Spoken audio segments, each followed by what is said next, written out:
रहीम अस्सलाम वालेकुम स्टूडेंट्स, कैसे हैं सब लोग आप लोग। तो बेटा आज हम करेंगे चैप्टर नंबर 6 स्टार्ट, जो कि है आपका वेक्टर्स इन अ प्लेन। तो ये बड़ा ही आसान सा चैप्टर है, मेरे ख्याल से तो ये हलवा चैप्टर है। बहुत सारी चीज़ें आपने फिजिक्स में पढ़ी हुई हैं।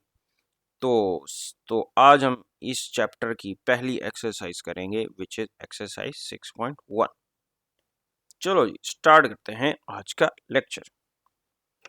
हाँ जी, तो पहला हमारा टॉपिक है रेक्टेंगुलर कोऑर्डिनेट इन अ प्लेन। मतलब क्या, रेक्टेंगुलर कोऑर्डिनेट प्लेन क्या होती है, जिसको आप कार्टेशियन प्लेन भी बोलते हैं, जो कि आपने प्रीवियस चैप्टर में भी सारी चीज़ें पढ़ी हुई हैं कि एक ऐसी प्लेन होती है जिसमें दो परपेंडिकुलर लाइंस होती हैं जो इस प्लेन को चार बराबर हिस्सों में तकसीम करती है। और ये जो चार बराबर हिस्से होते हैं ये कहलाते हैं इसके क्वाड्रेंट्स। तो ये चार क्वाड्रेंट होते हैं। इसमें जो हॉरिजॉन्टल लाइन होती है इसको बोलते हैं एक्स एक्सेस, और जो वर्टिकल लाइन होती है इसको बोलते हैं हम वाई एक्सेस। तो ये चीज़ें आपने पहले भी पढ़ी हुई हैं, सारी चीज़ें हुई हैं, जस्ट एक दफ़ा इसका मैं आपको आइडिया दे रहा हूँ। बाकी ज़रूरत नहीं है मुझे, जस्ट सिर्फ आपको एक दफ़ा समझा रहा हूँ। अब इसमें ये जो पॉइंट होता है इसको हम बोलते हैं ओरिजिन, इसके कोऑर्डिनेट होते हैं 0 0। अब इस प्लेन के अंदर हमने पॉइंट्स प्लॉट करने होते हैं। क्या प्लॉट करने होते हैं? पॉइंट्स। तो पहले क्वाड्रेंट में ऐसे पॉइंट्स लाई करते हैं जिसमें x भी पॉजिटिव होता है और y भी पॉजिटिव। दूसरे क्वाड्रेंट में x नेगेटिव होता है, y पॉजिटिव होता है। तीसरे क्वाड्रेंट में x भी नेगेटिव, y भी नेगेटिव, और चौथे क्वाड्रेंट में x पॉजिटिव, y नेगेटिव। अब ये जो पॉइंट्स होते हैं इनके दो कोऑर्डिनेट्स होते हैं। जो पहले वाला होता है इसको बोलते हैं x कोऑर्डिनेट या एब्सिसा, ठीक है। और जो दूसरे वाला होता है इसको बोलते हैं y कोऑर्डिनेट या ऑर्डिनेट। ये डिस्टेंसेस होते हैं किसी भी पॉइंट के x एक्सेस से और y एक्सेस से। तो ये बेसिक चीज़ें आपको पहले ही मालूम है, बस ये चीज़ें आपने दोबारा देख लेनी है कि पहले और तीसरे में सेम साइंस होती हैं। पहले में दोनों पॉजिटिव, तीसरे में दोनों नेगेटिव। दूसरे और चौथे में ऑपोजिट साइंस होती हैं। दूसरे में x नेगेटिव y पॉजिटिव, तीसरे में x नेगेटिव y पॉजिटिव, चौथे में x पॉजिटिव y नेगेटिव। अब ये चीज़ें तो आपको सारी चीज़ें मालूम है। अब आ जाओ हमारी डेफिनेशंस पे, जो कि हमारा चैप्टर का टाइटल है, स्केलर्स एंड वेक्टर्स। तो सबसे पहले हम स्केलर को डिफाइन करते हैं। स्केलर क्या है? ये आपने फिजिक्स में भी पढ़ा हुआ है। A scalar is a quantity having magnitude but no direction। तो बेटा ऐसी क्वांटिटी जिसकी सिर्फ मैग्नीट्यूड हो, डायरेक्शन ना हो, ऐसी क्वांटिटी को हम बोलते हैं क्या? स्केलर। जैसे कि mass 4 kilogram, 10 kilogram, time 1 hour, 2 seconds, 10 second, 10 minute, volume, power, they are the examples of scalar quantity. मतलब सिर्फ हाउ मच विदाउट डायरेक्शन, सिर्फ मैग्नीट्यूड हो, यूनिट हो, लेकिन डायरेक्शन ना हो, ऐसी क्वांटिटीज कहलाती हैं स्केलर्स। यहाँ पर जो हमारे नंबर्स होंगे जैसे 2, 4, 1/6, -1, तो ये स्केलर्स कहलाएंगे। वेक्टर्स क्या होते हैं? Vector, a vector is a quantity having both magnitude and direction. ऐसी क्वांटिटी जिसका मैग्नीट्यूड भी हो, डायरेक्शन भी हो, ऐसी क्वांटिटीज को हम वेक्टर्स बोलते हैं। जैसे कि डिस्प्लेसमेंट। डिस्प्लेसमेंट क्या होती है? एक जगह से दूसरी जगह की तरफ, मतलब ए पॉइंट से बी पॉइंट तक मैं मूव किया हूं तो ये मेरी डिस्प्लेसमेंट होगी in specific direction. Velocity, acceleration, force, momentum, ये सारी क्वांटिटीज डायरेक्शन कंटेन करती हैं। वेलोसिटी किसी डायरेक्शन में होगी, एक्सेलरेशन किसी डायरेक्शन में होगा, फोर्स किसी डायरेक्शन में यूज की जाएगी। जैसे मैं फुटबॉल को किक करता हूँ, ठीक है, तो वो किसी डायरेक्शन में मूव करेगा। तो फोर्स क्या होती है, फोर्स भी एक वेक्टर क्वांटिटी होती है। तो स्केलर्स में सिर्फ मैग्नीट्यूड होता है, डायरेक्शन नहीं होती। अगर डायरेक्शन भी हो जाए किसी क्वांटिटी में तो वो वेक्टर कहलाएगा। अब वेक्टर को रिप्रेजेंट कैसे करते हैं, वेक्टर को हम एक एरो से रिप्रेजेंट करते हैं। ये देखो, वेक्टर को एरो से रिप्रेजेंट करते हैं।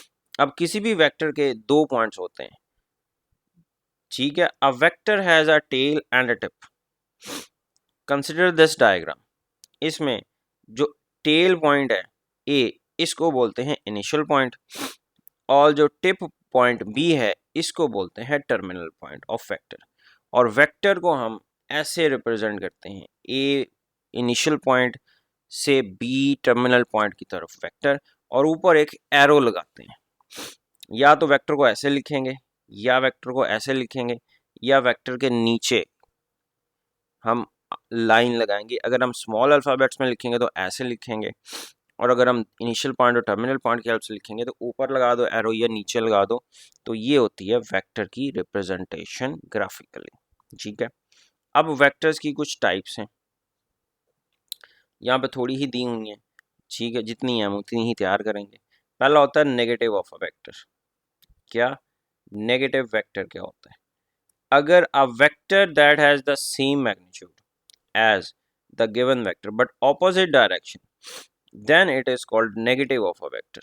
जैसे देखो, ये मेरे पास एक वेक्टर है a, मैं सिर्फ इसकी डायरेक्शन को बदल दूं, ऑपोजिट कर दूं, मैग्नीट्यूड उसका सेम रहे, तो ये दोनों वेक्टर्स एक दूसरे के नेगेटिव वेक्टर्स कहलाएंगे। सिर्फ डायरेक्शन चेंज करने से जो नया वेक्टर आता है वो उसका नेगेटिव वेक्टर कहलाता है। नेक्स्ट डेफिनेशन है इक्वल वेक्टर्स की। Two vectors a and b are equal if they have the same magnitude and direction regardless of the position of the initial point। मतलब ऐसे वेक्टर्स जिनकी मैग्नीट्यूड भी same हो, magnitude का मतलब होता है लेंथ वेक्टर की, और जिनकी डायरेक्शन भी सेम हो, ऐसे वेक्टर जो होते हैं ये इक्वल वेक्टर कहलाते हैं। इसको a vector is equal to b vector इस तरह रिप्रेजेंट करते हैं। मैग्नीट्यूड भी सेम होगी, डायरेक्शन भी सेम होगी, तो ऐसे वेक्टर्स इक्वल वेक्टर कहलाते हैं। उसके बाद आता है null vector. A vector whose initial and terminal points are coincident is called a zero vector और नल वेक्टर, ठीक है। Zero vector has zero magnitude and it is parallel to every vector. मतलब बेटा ऐसा वेक्टर जिसकी magnitude zero, मतलब ये point A है और उसका जो टर्मिनल पॉइंट है वो भी इसी के ऊपर ही हो, मतलब टर्मिनल इनिशियल पॉइंट कोइंसाइड कर जाए, तो देखो इसकी कोई लेंथ नहीं है, तो ऐसा वेक्टर जिसकी मैग्नीट्यूड जीरो हो, ऐसे वेक्टर को नल वेक्टर का। इसकी डायरेक्शन जो होती है ना, इमेजिनरी डायरेक्शन होती है, ये हर वेक्टर के पैरेलल होता है, जिस तरह मर्जी इसकी डायरेक्शन निकाल लो। तो ये डेफिनेशन होगी किसकी, नल वेक्टर और जीरो वेक्टर की। अब आ जाओ वेक्टर को हम प्लेन में कैसे रिप्रेजेंट करते हैं। अगर इसको बोलते हैं पोजीशन वेक्टर, इसको क्या बोलते हैं, पोजीशन वेक्टर। देखो जरा इसको समझो, अगर प्लेन में मेरे पास एक पॉइंट है P, ये वाला, तो O से लेकर इस पॉइंट P तक का जो वेक्टर होता है ना, ये कहलाता है पॉइंट P का पोजीशन वेक्टर। समझ आ गई बात। इसको हम ऐसे डिफाइन करते हैं कि ऐसा वेक्टर जिसका इनिशियल पॉइंट हमेशा ओरिजिन हो, टर्मिनल पॉइंट कहीं पे भी आ जाए, ऐसे वेक्टर को हम बोलते हैं पोजीशन वेक्टर। जैसे डिफाइन करते हैं, let O be the origin and P x y be any point in the plane, then the vector OP from origin xi plus yj, ये आप भी समझाते हैं कि इसको कैसे करते हैं, is called position vector of a point P with respect to O। अब वेक्टर को हम रिप्रेजेंट करते हैं इस तरह xi प्लस yj की शक्ल में, ठीक है। अब वेक्टर को xi प्लस yj में क्यों लिखते हैं, देखो ये मेरा एक वेक्टर है, अगर मैं इसके यहां से परपेंडिकुलर ड्रॉ कर दूं, ठीक है, तो मुझे इस वेक्टर के दो कंपोनेंट्स मिल गए, एक इसका हो गया एक्स कंपोनेंट और एक इसका आ गया वाई कंपोनेंट। अब ये वेक्टर और ये वेक्टर सेम है, तो अब ये वेक्टर मैंने फाइंड करने हैं। पहले मैंने ये वाला वेक्टर निकालना है अलोंग एक्स एक्सिस और फिर मैंने ये वाला वेक्टर निकालना है अलोंग वाई एक्सिस। अब वेक्टर की डेफिनेशन क्या होती है? वेक्टर की डेफिनेशन होती है मैग्नीट्यूड इनटू डायरेक्शन। अब मुझे इसके दो कंपोनेंट्स मालूम करने हैं, कौन कौन से? मैंने इसका ये वाला x कंपोनेंट निकालना है और मैंने इसका y कंपोनेंट। अब x कंपोनेंट की मैग्नीट्यूड है x और इसकी डायरेक्शन, डायरेक्शन के लिए हम ये यूनिट वेक्टर यूज करेंगे i। x एक्सिस के अलोंग जो हमारा यूनिट वेक्टर होता है वो होता है i। अब यूनिट वेक्टर ऐसा वेक्टर होता है जिसकी मैग्नीट्यूड 1 होती है, तो अलोंग x एक्सिस i को हम इसका यूनिट वेक्टर कहते हैं। अलोंग x एक्सिस इसका कोऑर्डिनेट्स होते हैं 1 0, क्योंकि ये हमेशा मैग्नीट्यूड 1 देगा। तो ये हमारा x कंपोनेंट आ गया। अलोंग y एक्सिस जो हम यूनिट वेक्टर लेते हैं वो होता है हमारा 0 1। तो y एक्सिस पे क्योंकि x 0 होता है तो ये हमारा यूनिट वेक्टर, या इसको ऐसे भी लिखते हैं कैप ऊपर लगा दें, तो ये दोनों डायरेक्शन को शो करते हैं। अब आपको पता है हेड टू टेल रूल, ये वेक्टर को इस वेक्टर में ऐड करेंगे तो मुझे कौन सा वेक्टर मिल जाएगा? ये वाला वेक्टर मिल जाएगा, which will be X I plus Y J. तो याद रखना है किसी भी वेक्टर को प्लेन में कैसे रिप्रेजेंट करना है, वो हम ऐसे करेंगे एक्स आई प्लस वाई जे। तो समझ लें बात, जब भी किसी वेक्टर को रिप्रेजेंट करेंगे प्लेन में पॉइंट को, उसका वेक्टर कैसे निकालना है? एक्स कोऑर्डिनेट के साथ आई यूनिट वेक्टर लगा देना है, वाई कोऑर्डिनेट के साथ जे यूनिट वेक्टर लगा देना है।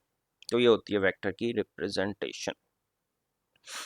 अब नेक्स्ट डेफिनेशन है मैग्नीट्यूड ऑफ अ वेक्टर।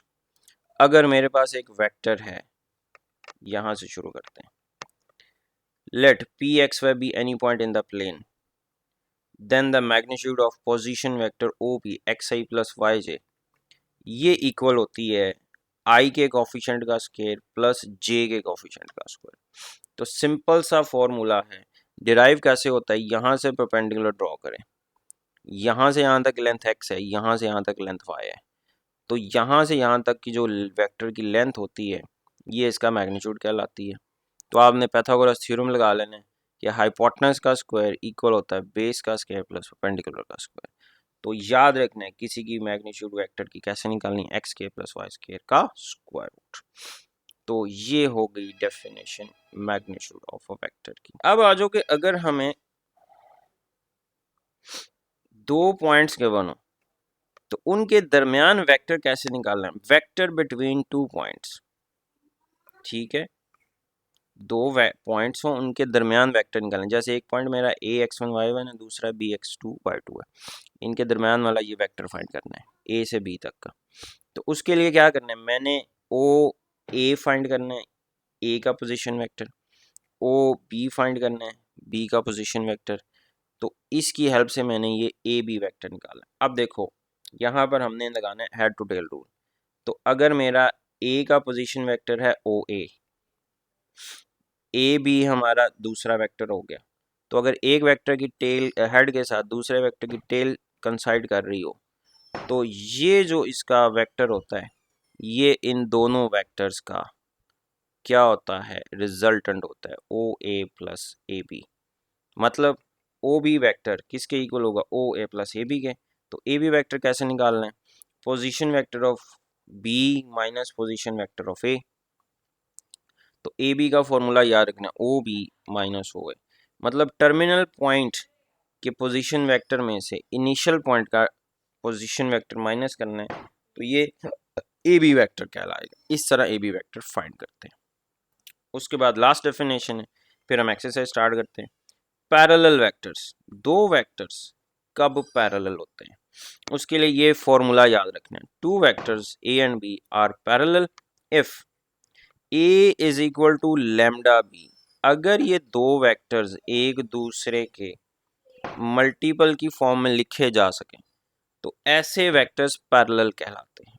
यहाँ पर ये जो लैम्डा है ना, ये कोई रियल नंबर होगा, स्केलर होगा। जैसे एक एग्जांपल ले लो, मेरे पास एक वेक्टर है ए, अगर मैं इसको 2 से मल्टीप्लाई कर दूं तो मुझे ये नया वेक्टर मिल गया, 2 है। अब देखो, ये वेक्टर और ये वेक्टर पैरेलल है, क्योंकि ये एक दूसरे के मल्टीपल की शक्ल में लिखे जा सके। अगर मैं इसका हाफ करूंगा तो ये आ जाएगा, इसका डबल करूंगा ये आ रहा है, तो ये दोनों वेक्टर्स क्या हैं, ये दोनों वेक्टर्स पैरेलल है। तो याद रखने, अगर एक वेक्टर दूसरे वेक्टर के मल्टीपल में की फॉर्म में लिखा जा सके तो वेक्टर्स क्या होते हैं, पैरेलल होते हैं। तो लो जी, हमारी डेफिनेशन आ जाओ आप क्वेश्चंस पे। एक्सरसाइज आ जाओ 6.1, बड़ी आसान सी है, 10 मिनट में हो जानी है। तो पहले क्वेश्चन में आपने क्या करना है, name the quadrant in which each point lies. ये आप बुक पे ही सॉल्व कर लो, ठीक है, बुक पे ही लिख लो जिस क्वाड्रेंट में लाई करें। चलो बताओ, पहला पॉइंट है 4, 3, ये कौन से क्वाड्रेंट में लाई करेगा, ये करेगा जी फर्स्ट क्वाड्रेंट, क्योंकि पहले क्वाड्रेंट में एक्स भी पॉजिटिव वाई भी पॉजिटिव, ठीक है। चलो इसका बताओ, 5 - 4, एक्स पॉजिटिव वाई नेगेटिव, ये कौन सा क्वाड्रेंट होता है, ये बेटा होता है फोर्थ क्वाड्रेंट। तो ये कौन से क्वाड्रेंट में लाई करेगा, फोर्थ क्वाड्रेंट में। -6, 2, ये कौन से क्वाड्रेंट में लाई करेगा जी, ये होगा सेकंड क्वाड्रेंट में। और चौथा है -4, ये किस क्वाड्रेंट में लाई करेगा, ये लाई करेगा जी थर्ड क्वाड्रेंट में। लो जी, पहला क्वेश्चन तो चुंगा मुंगा से ये एमसीक्यू में आएगा, ठीक है। अब आ जाओ क्वेश्चन नंबर 2 पे। इसमें आपने ना ग्राफ पेपर पे या सिंपल रजिस्टर पे ऐसे लाइनें लगा के ना, ऐसे 1 2 3 4 ये ऐसे ग्राफ बना लेने, और फिर आपने इनको प्लॉट कर देना। Plot the following points in the coordinate plane. तो पहला पॉइंट है हमारा 3 - 3।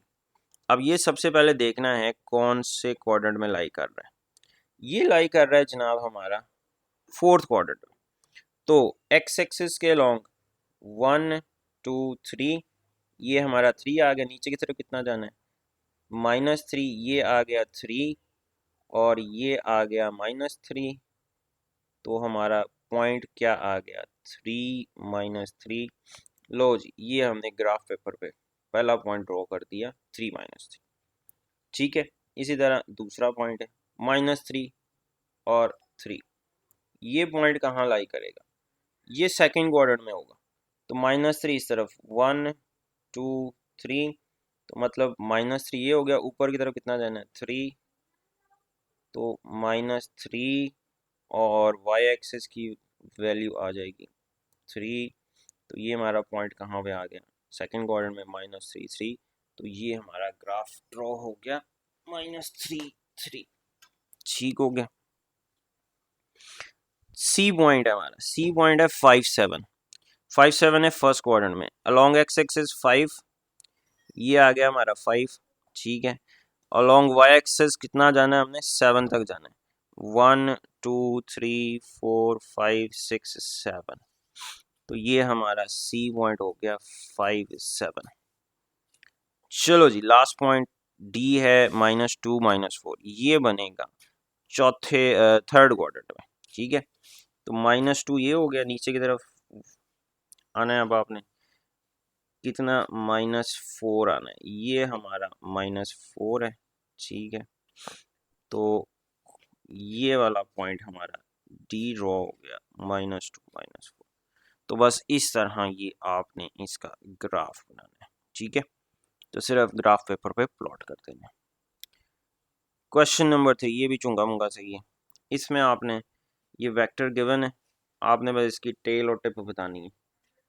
तो इस ए बी वैक्टर की टेल क्या है, ए बी वैक्टर की टेल बी है, टिप क्या है, ये ए है, ये आपकी टेल होती है, ये आपकी टिप है। तो टेल इसकी बी है, टिप इसकी ए है। इसमें पी टेल है, क्यू इसकी टिप है, एस जो है इसकी टेल है, आर जो है इसकी टिप है, एम जो है इसकी टेल है, एन जो है इसकी टिप है, ए इसकी टेल है, बी इसकी टिप है, डी इसकी टेल है, और सी इसकी टिप है। लो, ये तो चुंगा मुंगा से क्वेश्चन, ये एमसीक्यूज में ही आएंगे। अब चले जो क्वेश्चंस करने वाले हैं। चलो जी, क्वेश्चन नंबर 4 पे आ जाओ। Write the vector A B in the form of x I plus Y j. अब आपने क्या फाइंड करना है, ए बी वैक्टर फाइंड करना। अब ए बी वैक्टर फाइंड करने का फॉर्मूला क्या था, position vector of B minus position vector of A. अब बी पॉइंट का पोजीशन वेक्टर कैसे निकालना है, तो एक्स कोऑर्डिनेट इसका -2 है, वाई कोऑर्डिनेट कैसे बनाना है, -2i मतलब एक्स आई प्लस वाई जे और 4j, ये हमारा A B O B vector आ गया, माइनस अब हमने फाइंड करना है ओ ए वैक्टर। ओ ए वैक्टर हमारा क्या बनेगा, 1i माइनस 7j। अब आपने जस्ट क्या करना है, इनको ऐड कर लेना है, जैसे भी साइंस के हिसाब से इसको सॉल्व कर लेना। माइनस है, साइंस चेंज हो गई। अब i के कोफिशिएंट को i में ऐड कर लो, तो -2i और -i कितना हो गया, -3i। 4 + 7 11j, तो j के कोफिशिएंट को j में ऐड कर दिया, ठीक है, और i के कोफिशिएंट को i में, तो लो जी ये हमारा ए बी वैक्टर आ गया। बताओ समझ आ गया। तो इस तरह आपने ये ए बी वैक्टर फाइंड करना है। अब इस पे आ जाओ, इसमें भी फॉर्मूला लगाओ, ओ बी माइनस ओ ए, ठीक है। अब सबसे पहले हम ओ बी वैक्टर लिखेंगे, बी के कोऑर्डिनेट्स क्या हैं, ये आ जाएंगे जी 12i plus 3j minus 8i plus 9j। तो वो एक्स आई प्लस वाई जे वाला डायरेक्टली आपने एक्स आई के साथ एक्स लिख देना है, जे के साथ वाई लिख देना है। तो ये हमारा अब सिंप्लीफाई हो जाएगा, तो ये माइनस मल्टीप्लाई कर दो, आई का कोएफिशिएंट आई में ऐड कर दो, 12i माइनस 8i कितना बन गया 4i, 3 में से 9 माइनस 9 करेंगे तो ये बनेगा माइनस का 6j। लो जी ये हमारा ए बी वेक्टर निकल आया। तो ये था हमारा क्वेश्चन नंबर 6, ठीक है, समझ आ गई बात। क्वेश्चन नंबर 4, तो अब चलो जी क्वेश्चन नंबर 5 पे, इसमें आपने मैग्नीट्यूड फाइंड करना है। तो बड़ा ही सौखा सा सवाल है। तो ए वेक्टर गिवन है, ए का मैग्नीट्यूड क्या फॉर्मूला था, x square plus y square का स्क्वायर रूट, ठीक है। तो आई का कोफिशिएंट एक्स होता है, आई के कोफिशिएंट का स्क्वायर प्लस जे के कोफिशिएंट का स्क्वायर, स्क्वायर रूट कर दिया, 3 का हो गया 9, 2 का हो गया 4, तो क्या आंसर आ गया ए के मैग्नीट्यूड का, which is equal to 13 square root. तो इस तरह आपने जस्ट मैग्नीट्यूड फाइंड करते जाना है। नेक्स्ट क्वेश्चन, ए का मैग्नीट्यूड निकालो, तो फॉर्मूला लिख लो, x square plus y square का स्क्वायर रूट, एक्स की वैल्यू 4, वाई की वैल्यू -3, तो 16 + 9 हो गया, तो 16 + 9 25, तो 25 का स्क्वायर रूट कितना आ गया 5। लो जी इस वेक्टर का मैग्नीट्यूड आ गया 5। अब इसी तरह ये फ्रैक्शन में है, कोई मुश्किल काम नहीं है, उसी तरह ही करना है। क्या है जी, x square plus y square का स्क्वायर रूट। अब एक्स इसमें 1/2 है, वाई इसमें 3/2 है, तो 1/2 का स्क्वायर 1/4, इसका हो जाएगा 9/4, एलसीएम 4 आ गया, 1 + 9, तो ये बना जनाब आपका 10/4। तो इसको अगर आप सिंप्लीफाई करो तो ये 5/2 आ गया, मजीद ये सॉल्व नहीं होगा, ये आंसर आ गया इसका 5/2 स्क्वायर रूट, या फिर 10√2, ये दोनों आंसर्स आपके ठीक है। तो ये हमारा पार्ट नंबर 3 हो गया। तो क्वेश्चन नंबर 6 में जस्ट हमने मैग्नीट्यूड फाइंड करना है। अब आ जाओ क्वेश्चन नंबर 6 पे। क्वेश्चन नंबर 6 में हमने यूनिट वेक्टर निकालना है। अच्छा यूनिट वेक्टर क्या होता है, ऐसा वेक्टर जिसकी मैग्नीट्यूड 1 हो, इसको हम कैप से रिप्रेजेंट करते हैं। किससे रिप्रेजेंट करते हैं? कैप से। ऐसा वेक्टर जिसकी मैग्नीट्यूड क्या हो? 1 हो, इसको बोलते हैं यूनिट वेक्टर। अब यूनिट वेक्टर फाइंड करने का फॉर्मूला होता है वेक्टर ओवर इट्स मैग्नीट्यूड। किसी भी वेक्टर को उसकी मैग्नीट्यूड से डिवाइड कर दोगे तो हमें क्या मिल जाएगा? यूनिट वेक्टर मिल जाएगा। चलो स्टार्ट करते हैं क्वेश्चन। तो क्या होगा? सबसे पहले हमने इसकी मैग्नीट्यूड फाइंड करनी है। आई के कोएफिशिएंट का स्क्वायर प्लस जे के कोएफिशिएंट का स्क्वायर, 4 का स्क्वायर 16 प्लस 25 हो गया। ये बन गया जी हमारा मैग्नीट्यूड 41 स्क्वायर रूट। अब हमने ये वाला फॉर्मूला यूज करना है, ठीक है। तो फॉर्मूला हमारा क्या है? Vector over its magnitude. तो वेक्टर को उसकी मैग्नीट्यूड से डिवाइड करोगे। अब वेक्टर हमारा है -4i+5j और मैग्नीट्यूड हमारी है 41 स्क्वायर रूट। तो अब अलग अलग कर दो, तो -4/41 स्क्वायर रूट आई प्लस 5/41 स्क्वायर रूट। तो ये क्या आ गया? ये हमारा इस वेक्टर का यूनिट वेक्टर आ गया, ठीक है। तो इसी तरह बाकी के क्वेश्चंस हमने सॉल्व करने हैं। चलो जी, क्वेश्चन नंबर 2। सबसे पहले मैग्नीट्यूड फाइंड करेंगे। आई के कोएफिशिएंट का स्क्वायर प्लस जे के कोएफिशिएंट का स्क्वायर, 36 प्लस 64 100 स्क्वायर। तो इसका मैग्नीट्यूड आ गया 10, ठीक है। अब हमने इसका फॉर्मूला लगाना है वेक्टर ओवर इट्स मैग्नीट्यूड, ठीक है। वेक्टर को इसकी मैग्नीट्यूड से डिवाइड कर दो। तो ये हमारा 6i + 8j ओवर 10 अलग अलग कर दोगे। अब इसकी कैंसलेशन हो जाएगी। ये 3 पे गया, ये 5 पे, ये 4 पे, ये 5 पे। तो क्या आंसर आ गया हमारा? 3/5 i plus 4/5 j।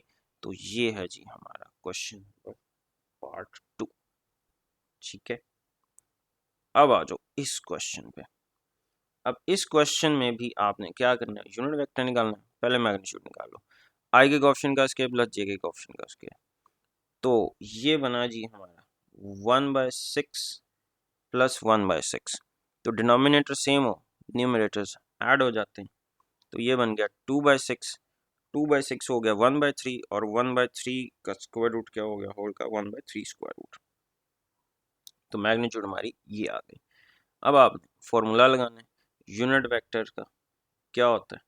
Vector over its magnitude. अब आपने वेक्टर को उसकी मैग्नीट्यूड से डिवाइड कर देना। अब ये जो 1/3 स्क्वायर रूट है ना, ये रेसिप्रोकल होके 3 स्क्वायर रूट ओवर 1 बन जाएगा, ठीक है। मतलब ऐसे हो जाएगा 3 स्क्वायर रूट ओवर 1। अब ब्रैकेट में मल्टीप्लाई कर दो, ठीक हो गया। अब इसको ज़रा देख लो कैसे सिंप्लीफाई करना है। अब आपने ये स्क्वायर रूट कंबाइन कर लिया। अब ये देखो, ये 3 2 ज़ार 6, 3 2 ज़ार 6। इसका मतलब क्या आंसर आ गया? 1/2 स्क्वायर रूट आई प्लस 1/2 स्क्वायर रूट जे।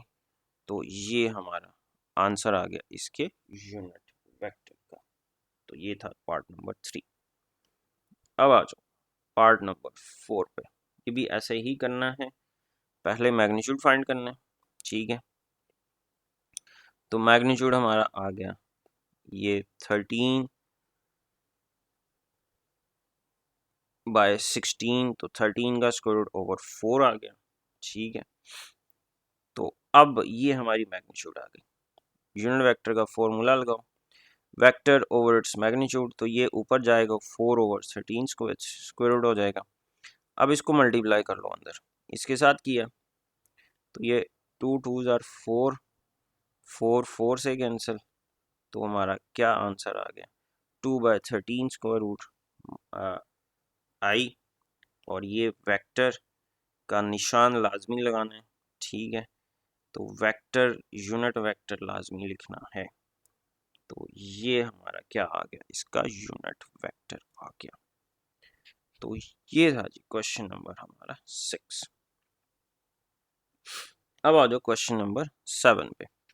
इसमें देखो हमें ए वेक्टर गिवन है, बी वेक्टर गिवन है, सी वेक्टर गिवन है। हमने एक वेक्टर फाइंड करना है इस वेक्टर की डायरेक्शन में, मतलब a plus B minus 3c, ये हमने पहले फाइंड करना है। ठीक है, चलो जी इसको फाइंड करते हैं। सबसे पहले हम वेक्टर लिखेंगे a क्या है 5i माइनस 7j, प्लस फिर लिखेंगे vector b i minus j। अब पहले इस वेक्टर c को हम मल्टीप्लाई करेंगे 3 के साथ, फिर ऐड करेंगे, तो अगला स्टेप क्या होगा 5i माइनस 7j, ये माइनस आई माइनस जे, इसको 3 से मल्टीप्लाई कर दो 6i माइनस 9j। तो अब इसको i के कोएफिशिएंट को i में ऐड करो, तो ये हमारा आ जाएगा आंसर -5। 7 में से 5 निकाल दिए तो 2i बचे। ठीक है, और ये जे के ऑप्शन को जे में ऐड कर लिया तो ये बन गया माइनस का 17j। तो अगर हम इस पूरे वेक्टर को u वेक्टर का नाम दे दें, अब हमने दो वेक्टर्स पैरेलल हों, उनके यूनिट वेक्टर सेम होते हैं। यूनिट वेक्टर क्या होते हैं, सेम होते हैं। अब हमने इस वेक्टर की डायरेक्शन में यूनिट वेक्टर निकालना है। उसके लिए हमें प्रीवियसली क्या किया था, सबसे पहले इसका मैग्नीट्यूड फाइंड किया था, तो आपने इसका मैग्नीट्यूड फाइंड कर लिया, ये आ गया 293 का स्क्वायर रूट। अब रिक्वायर्ड यूनिट वेक्टर का फॉर्मूला लगा लो, वेक्टर ओवर इट्स मैग्नीट्यूड। ठीक है, तो यूनिट वेक्टर हमारा ये आ जाएगा, वेक्टर को उसकी मैग्नीट्यूड से डिवाइड करेंगे, अलग अलग कर देंगे, तो लो जी ये हमारा आंसर आ गया कि 2 minus 2 over 293 square root minus 17 over 293 square root j. तो ये है जी हमारा क्वेश्चन नंबर 7। अब जैसे हमने क्वेश्चन नंबर किया था 7, वैसे ही क्वेश्चन नंबर हमारा 8 है। ए वेक्टर गिवन है, बी वेक्टर गिवन है, सी वेक्टर गिवन है। आपने एक यूनिट वेक्टर निकालना है पैरेलल टू दिस वेक्टर। तो सबसे पहले आपने ये फाइंड करना है 3a माइनस 2c। तो आपने सबसे पहले ये वैल्यूज पुट कर देनी है। ठीक है, चलो जी पहले इसको 3 से मल्टीप्लाई करो, 9i minus 3j minus 2i minus 4j minus 8i plus 16j। अब i के ऑप्शन को i में, ये एक ये पड़ा हुआ है, एक ये पड़ा हुआ है, एक ये पड़ा हुआ है, -8 -2 -10 प्लस 1 माइनस का i। अब 3j है, 4j 7j, तो 16j में से 7j माइनस कर दो 9j। लो जी ये हमारी वैल्यू आ गई 3a minus 2c plus 4b की। अब अगर हम इसको एक वेक्टर का नाम दे दें, सपोज कर लें u का, तो अब हमने क्या करना है, ये जो हमारा u वेक्टर आया है ना, इसके अलोंग यूनिट वेक्टर निकालना है। उसके लिए हमने पहले क्या करना है, इसकी मैग्नीट्यूड फाइंड करनी है। तो i के ऑप्शन का स्क्वायर प्लस j के ऑप्शन का स्क्वायर, ये हो गया 1 प्लस 81। तो इसकी मैग्नीट्यूड हमारे पास आ गई स्क्वायर रूट ऑफ 82। अब यूनिट वेक्टर निकालना है, क्या फॉर्मूला है, vector over its magnitude. Vector हमारा है -i plus 9j over square root of 82। अब आपने इनको अलग अलग कर देना है, तो -i over square root 82, 9j over square root 82। लो जी ये हमारा क्वेश्चन कंप्लीट हो गया, क्वेश्चन नंबर 8। अब आ जाओ क्वेश्चन नंबर 9 पे। अब क्वेश्चन नंबर 9 में आपने बेटा बताना है which of the following vectors are parallel. उसके लिए मैंने आपको एक फॉर्मूला बताया था, A is equal to lambda B. अगर हम दो वेक्टर्स को एक दूसरे के मल्टीपल की शक्ल में लिख सकें तो ऐसे वेक्टर्स पैरेलल वेक्टर्स कहलाते हैं। ठीक है, तो अब देखो ए वेक्टर हमारे पास ये है, बी वेक्टर हमारे पास ये है। क्या ए में से कुछ कॉमन आ रहा है? नहीं आ रहा। क्या बी वेक्टर में से कुछ कॉमन आ रहा है? यस, इसमें से 2 कॉमन आ रहा है। तो ये बन गया 6i प्लस जे। अब ये वेक्टर देखो कौन सा वेक्टर है, ये हमारा ए वेक्टर है। तो देखो मैंने बी वेक्टर को ए वेक्टर के मल्टीपल में लिख लिया, तो इसका मतलब ये दोनों वेक्टर्स क्या हैं, दोनों वेक्टर्स पैरेलल हैं। और इसमें जो लैम्डा है वो हमारा किसके इक्वल है, 2 के इक्वल है। तो ए और बी पैरेलल है। ठीक है, क्वेश्चन नंबर 2 पे आ जाओ। इसमें देखो हमारे पास एक वेक्टर है ए, एक वेक्टर है बी। अब देखो अगर मैं देखूं ए में से कुछ कॉमन नहीं आ रहा, बी में से कुछ कॉमन आ रहा है, तो बी में से हमें कॉमन निकल रहा है 3। तो ये बन गया 2i माइनस 3j। अब देखो क्या ये वेक्टर ए बना? नहीं बना, लेकिन बन सकता है क्योंकि इसमें से माइनस का सिर्फ चेंज है। आप अगर इसमें से -3 कॉमन निकाल लो तो ये देखो ये हमारा कौन सा वेक्टर बन गया, ये हमारा वेक्टर ए बन गया। तो इसका मतलब ये दोनों वेक्टर्स भी क्या हैं, ये दोनों वेक्टर्स भी पैरेलल हैं। और इसमें लैम्डा कितना है हमारा, -3 है। चलो जी इस पे आ जाओ। अब इसमें देखो इसमें से कुछ कॉमन आ रहा है? नहीं आ रहा। इसमें से कुछ कॉमन आ रहा है? यस। इस वेक्टर में से 3 कॉमन आ रहा है, 2i माइनस जे। अब क्या ये वेक्टर ए बन रहा है? नहीं बन रहा।